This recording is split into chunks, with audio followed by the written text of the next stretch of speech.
Hello there, what's going on everybody? Today we're going to be looking at two packs at once. This is going to be the Inhumans for Marvel Crisis Protocol. We're going to be unboxing these, we'll look at the sprues. I'll even build them and show them to you at the end of the video. So we got Black Bolt and Medusa right here, and then Crystal and Lockjaw. One of the reasons I'm doing these both at the same time is because I'm not really as crazy about the Inhumans personally. I wanted to kind of just combine these all into one. Because while I think I'm more familiar with Black Bolt, I didn't even know who Crystal was. I'm not the most well-versed Marvel fan. I've played a couple of Marvel video games and stuff like that, but the Inhumans have only more recently started to kind of creep more into pop culture, and I never did watch the Inhumans TV show. The previews looked really bad for it, and it fell off my radar. So we're gonna take a look at both of these. I guess I'll do this one first. And we're gonna, if you guys are new here, be sure to enter to win that $25 Amazon gift card giveaway. We're gonna actually announce that here in a couple of days. And all you have to do is be a subscriber and leave a comment on this or one of my videos. I still do lots of reviews and unboxings and all this stuff for Marvel Crisis Protocol. Haven't really been able to get a whole lot of battle reports in due to the pandemic. So hopefully once everything is better, we'll have more actual game-based content on. Look at Lockjaw here on the sprue. Look at that cute little puppy. Look at that cute little puppy. I bet you he drools a lot. I think this is Crystal right here. And we're getting a look at that sprue here. And she's got a big wave of something. I think I'm going to go with some vastly different paint schemes for them too. Since I don't have as much of a connection to these characters, I may very well kind of do sort of my own thing. Let's see, we've got our little assembly guide here. I don't think they're going to be hard. Look, he looks like he goes together very easily. We've got her right there. She doesn't look that hard. No, she looks like she goes together pretty easily as well, which is also very, very helpful. And we've got the cards here. Well, you know what? We'll do all the cards together at the end, because I'll have to resize the camera to get a better view, because you're not going to be able to read them if I do them that far. I want you to see them closer up. Let's also take a look at Black Bolt and Medusa. Let me set these aside. There we go. All right. Now, Medusa's got crazy hair. Absolutely crazy hair. Look at that. Look at that hair. That's nuts. That is, I can tell you which one was her just from pulling it out, because the one that's got the giant big thick. Yeah, I could feel that as I had my fingers in there. I knew that was her right away. All right. Here we go. Now, are these both small base characters? I think they are both small base. Okay, good. Good. All right. All right, this is going to be Medusa's, obviously. We've got 3 giant hair pieces, and she is got a fairly simpler kind of torso, legs. She got the 2 arm pieces and then the face right there. Okay. And then this is going to be Black Bolt with his tactical rock and his little wings. You guys ever watch Silverhawks from the 80s? Any children of the 80s in here? I always liked Silverhawks because they use the same voice actors as the Thundercats. But there's Black Bolt with his mouth open. Be careful. So the Black Bolt's deal is that his voice is so powerful he could rip the planet in half. So he can't ever really speak. So he communicates telepathically. But if he really gets mad at you, he'll whisper, and that's like a super powerful thing. I think if he gets beyond a whisper, then it's going to be catastrophic or something like that. And let's just take a quick look at their assembly guide instructions. And all right, there we go. So this is going to be Black Bolt. Yep, pretty straightforward. Pretty straightforward. And there's Medusa. It's his wife. All right. And now we'll take a look at the cards up close a little bit. All right, so I'm going to do this a little different. Instead of looking at the unit cards first, I want to go with the smaller cards. So we've got the Inhumans unit card, or the Affiliation card. We've also got a couple of cardboard tokens here. All right, so there we go. And an interesting thing is, and I'm doing only the Black Bolt expansion first, so in case you're curious what comes with what, I'm doing just the Black Bolt and Medusa expansion cards first.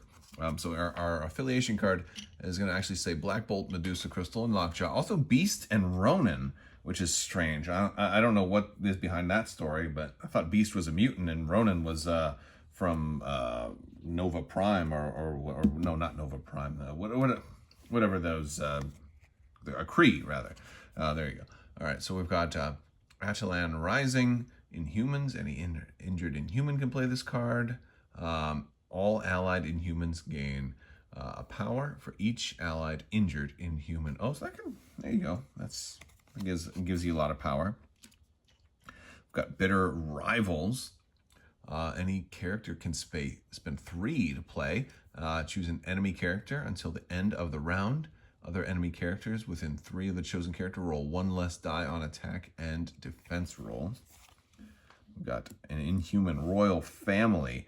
Any number of allied Inhuman characters may spend 2 each to play this card. On this round, each character that spent power to play this card may reroll any number of dice in their attack or defense rolls. That's pretty nice. And then Terrigenesis. Oh, the Terrigen Mists, right? That's what was in Agents of S.H.I.E.L.D. Any Inhuman character may spend 3 to play this card. Choose an enemy character holding a civilian token within 3 of this character and roll 4 dice. Deal a damage to the enemy character for each bang, wild, and hit rolled. If the enemy character is dazed or KO'd by this damage, you score 2 victory points. So basically, if they're going to kidnap a person, you can say, hey, that person actually just turns into an Inhuman in your hands, and then they blast you with some kind of... that's a really cool card. And then we've got the Terrigen Cloud, sweeps over the city, place 2 Terrigen Mist clouds. On map C, you gain 2 victory points for each mist cloud you're securing during cleanup. And then during the cleanup phase, each of the mists may move. Starting with the player with priority, each player places mist clouds secured by their opponent within 2 of their current position. Each token may be placed only once per round in this way, and then each character within 1 of a mist cloud suffers a damage and gains the poison special condition. Okay, cool. That's a 20-point one too. All right, so here we go. We've got Black Bolt. He is going to cost 5. He's got 5 health, medium speed, height 2. He's 4/4 and 2, so pretty strong against all the physical and energy attacks. Not so good against the mental magical stuff. He's got a 0 cost. That's his energy bolt. It's got Pierce, 4 range, 5 dice. Pierce is a nice option to have. He's got a Master Punch, which is 7 dice at range 3. And it's going to cost 4 power to throw. And after it's resolved, you get to be placed within 1 of the target, which is not bad since it's already range 3. If this attack deals damage and the target is size 4 or less, after this attack is resolved, this character may throw the target short range. Oh, wow. Is there any characters in the game that are bigger than size 4? I mean, currently? Does that mean Sentinels are coming? Well, I think it's just good future-proofing, but I would love to see Sentinels show up, or Galactus. Well, maybe not Galactus for this game. He'd be bigger than me. That would be really cool, though. All right, so he's the leader of the Inhumans, so he's got the King of the Inhumans leadership ability. During each of your turns, one allied character may spend a power at any time. If it does, choose an allied within 3 of it. That chosen character gains a power. So I think that's a big thing with Inhumans, because their Inhuman ability is... oh, wait, no, it's not. Okay. They just have a lot of stuff with power. For whatever reason, I thought that they were going to gain an extra power every turn. I think that's Asgardian. I'm getting Inhumans and Asgardians flip-flopped. So during the next attack, focus power is a 3 cost. During the next attack made by this character, add 2 dice to its attack rolls. Great. So that's why you need that power, right? You want to be able to add 2 to all your attacks, or to at least to an extra attack each turn. He's got the anti-graviton field. When this character is targeted by an attack, it may use this superpower. Add 2 dice to this character's defense roll against this attack. An Inhuman and flight immunity and poison. I thought he had a Whisper ability. Does he? Wait, is it on his injured side? He has... Oh, he's got Whisper on the backside. Look at that. Oh, this is so... I love when characters gain new powers once they get angry. Oh, I love that. Okay. So I feel better about this guy now, because he's got a flip ability that I really like, even though Inhumans aren't my favorite characters. He's got... All right, so wow. When he flips over, he becomes serious. He has 9 health now. 9 whopping health. Wow. Yeah, and so he's going to gain the Whisper attack. Beam for 9 dice, 6 damage. Wow. After it's resolved, they gain a stun special condition, and if you get a wild, they gain stagger. After the range tool is placed for this attack, destroy all size 2 or smaller interactive terrain features it overlaps. Oh, that's such a cool power. I love that. I love it. I love it, love it, love it. All right, this guy's gonna make me. I'm gonna run him, even if I'm not running all of the Inhumans. I'm still gonna run him. Like, he'll be fun to run even by himself. But he's 5 cost, but it'd still be worth it because that's fun. All right, Medusa at 4. She's gonna have 6 health, medium 2, 3, a little more well balanced there. She's got the Braid Bash at 0. It's her 0 cost. She's gonna gain power like standard. If there's 3 or less after the attack is resolved, she can push them away, and it's got Flurry, so she can potentially. Oh man, she can attack that twice. That's not bad for a free attack. It's but you gotta be distance 3, so it's kind of close. Split ends. If she gets really close, she's got an area 2. That's everybody near her. Okay, that's cost 6 though. Before damage is dealt, if they're size 3 or less, place the target character within 1 of this character, and then bleed. After this attack is resolved, the target character gains the bleed special condition. Okay. So that's, we're just whipping her hair back. There's gonna be people saying I whip my hair back and forth, right? Yeah. Okay. Okay. She's got a hair flipped for 3. Choose an enemy character size 3 or less, and within 3, and throw it short. Okay. Royal Decree, and choose another allied character within 2. Place this character within 1 of the chosen character, and place the chosen character within 1 of this character. A character can be placed by the superpower only once per turn. So that's a nice little movement ability. Of course, she's an Inhuman. She's got Living Strands. When advancing or climbing, when advancing or climbing, enemy characters cannot place the movement tool overlapping this character's base.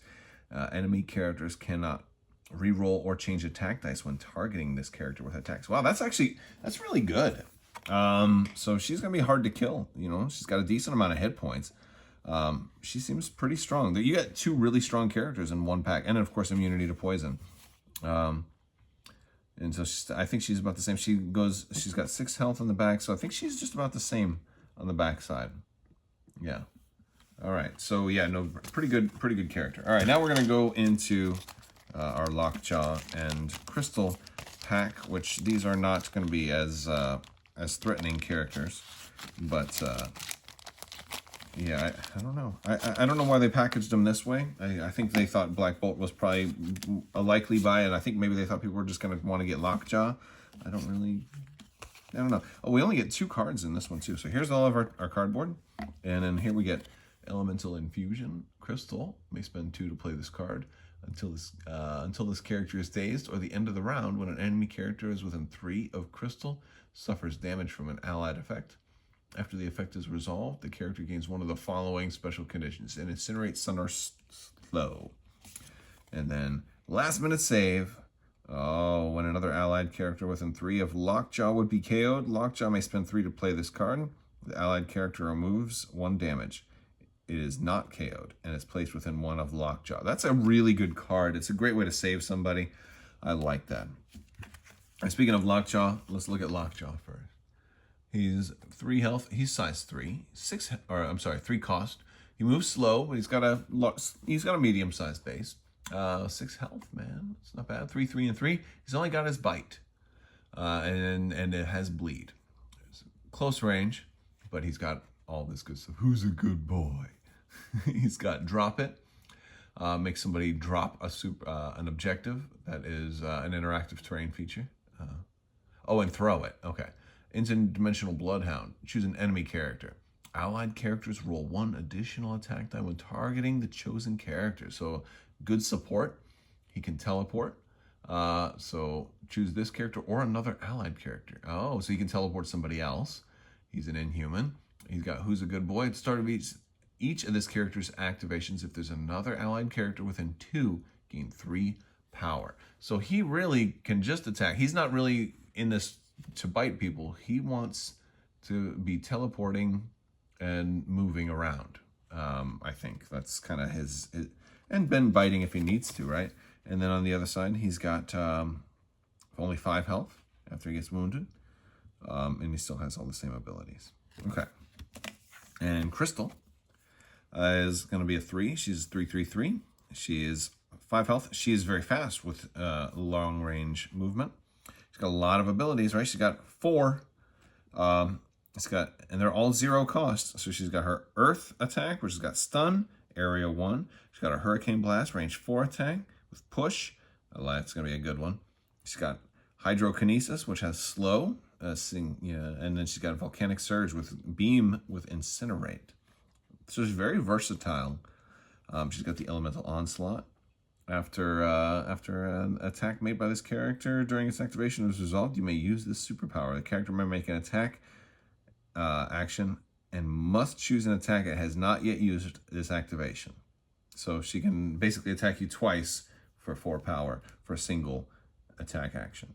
So she can get you 3 times per turn if she spends her other action to do that. And Elemental Empowerment. Enemy characters perform a shake action within 3. This character may not remove the Incinerate, Slow, or Stun special conditions. And she's an Inhuman, and she's got Flight and immunity to poison. So I think all Inhumans are going to have immunity to poison. So there you go. All right, and then on the backside, I think she's the same. 5 health, long range, 3/3/3. Yeah, so she's the same on the back side as well. And that's all 4 of them. Let's see how they look built. All right, so I've got them all built and put together now. And here's Lockjaw. All happy. I did have a little bit of extra, like too much glue. And so I got a little fingerprint kind of on the top. That's the problem with the ultra thin that I tend to run, is that if you accidentally get some on your finger and touch it, it kind of burns the fingerprints into there. So I can try and maybe buff that out, but that's right on the wrinkle of his skin. So I kind of screwed that up. Don't be like me. Don't do that. All right, so here is what's her name again? Crystal. Yeah, I keep wanting to call her Aang because she's kind of like the Avatar, right? Or Captain Planet. One way or the other. All 4 elements, right?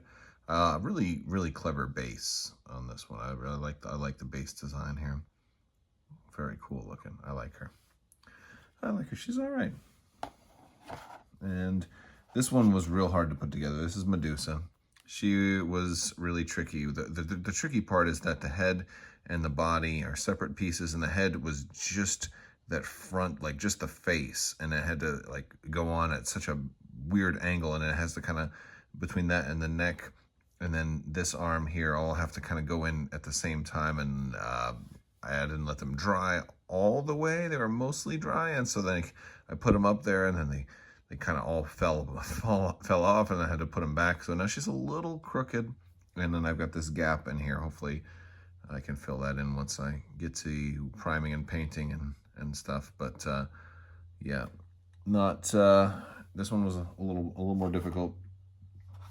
And here's Black Bolt, Blackagus, Boltagus, or whatever his name. Like what a of all the characters in the world, this guy has the silliest name. It's like, hey, we need to come up with a name for a character. He's Black Bolt. We need to give him a real name. All right, I've got a good option. But yeah, no, I like the base work with this guy too, whispering, blowing all that stuff down. All right, guys, that is the Inhumans. Let me know what you think down in the comments section, and I will talk to you guys later. Thank you so much for watching, and as always, have a great day.